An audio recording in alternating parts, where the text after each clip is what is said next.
Ni hao mình con khmerណាវាចំណាំកូនចិនកូនខ្មែរហ្នឹងទៅដើរលេង3នាក់ដូចអ្នកគេអញ្ចឹងណាហើយយើងថតប្លុក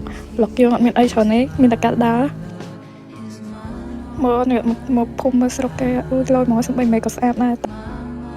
ខ្ញុំថតប្លុកហ្នឹងដើម្បីទុកជា memory របស់ខ្ញុំនៅចឹងហ្នឹងឆ្នាំទី1ពិតជីវិតជាសាហាវជាមួយតិចទៀតជ្រុះសាក់ពីក្បាយមានភ័ក្រខ្ញុំលើយើងដើរប្រហែល1គីឡូទំហំដល់កាហ្វេគេឡើយយើងពុកចូលទៅហ្នឹងពួកគាត់ដើរទៅរករ៉ាអ្នកទាំងអស់គ្នាមកផ្លូវគេចូលដូចនៅ Dali Village ហ្នឹងឈ្មោះគេចឹងហើយកាហ្វេហ្នឹងឈ្មោះថាIja Cafe យ៉ាងខ្ជូតហ្មងណាហើយបញ្ចុះទៅគេមាន decor Christmas អីដល់ខែ Christmas នៅឯតែគេ decor ស្មុនហើយឡើងខ្ជូត I love so much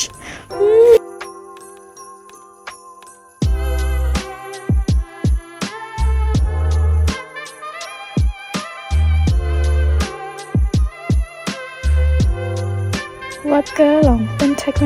ងឡងបែប Christmas ដូចនៅលើភ្នំតកោនឹងនិយាយថាម៉េច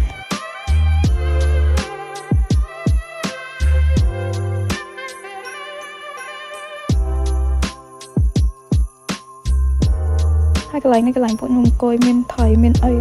ចឹងក្នុងតុបដើម្បីអ្នកនិយាយដើមគេហើយ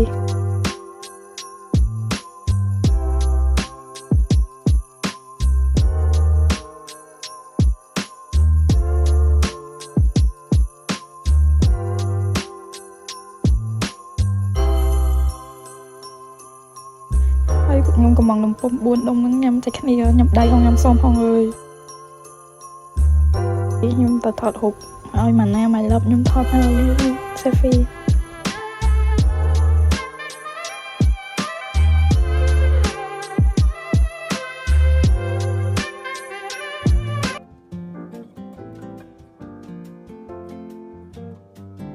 ហ្នឹងហើយអានេះទស្សនភាពរៀបខ្ញុំញ៉ាំដំបងញ៉ាំសមឯងទៅពេលព្រោះញ៉ាំពេកញ៉ាំដៃយកហ្មងយើងកូនកាន់ឌីអីចឹងហ៎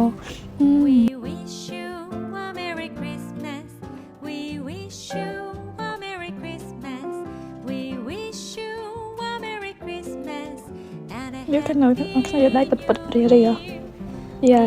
សូឆ្ងាញ់សាហាវពេលនឹងក្លៀនដាក់វឹបមាត់អ្នកអើយតំណងខ្លាំងគ្រាន់ក៏លេបទឹកមាត់ដែរនេះគេថតចោលដាក់កាមេរ៉ាចោលហើយហត់ចោលកាមេរ៉ាទៅថតស្ដីផ្សេងបាត់នេះគេកំពុងថតខ្ជិះខ្ជូនមួយថៃហើយគេបើកាមេរ៉ាទៅបងគាត់កំពុងនិយាយតាមគេហើយសុខសកលគេលើកមេនូមកអីកាហ្វេហើយនឹងមួយឆាចឹងនេះញ៉ាំមើ reaction រៀអត់ស្គាល់មកគ្រីស្មាសអើយខ្ញុំស្រឡាញ់ថងហ្នឹងហ្មងអ្នកគ្នាក៏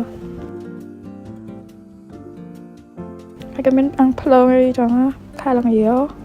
ខ្ញុំដើរចេញទៅក្រៅទៅមើលទៅភាពនៅក្រៅឡើងស្រស់ស្អាតខ្លាំង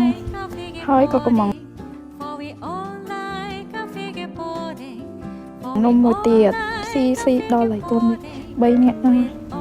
តែឆ្ងាញ់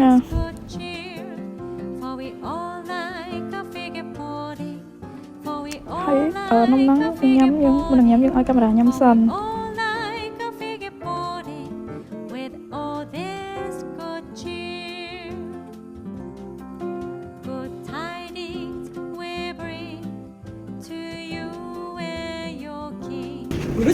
នេះអ្នកទាំងអស់គ្នាអើយណាមកខ្ញុំថ្មីខ្ញុំហើយនេះខ្ញុំមកនៅខ្ញុំឲ្យ Ija Cafe គាត់នេះតាមផ្លូវទៅយើងទៅវិញមានហាងអីលុយយើងជិះតាក់ស៊ីទៅវិញតាក់ស៊ីជិះឲ្យពោចង់ក្អួត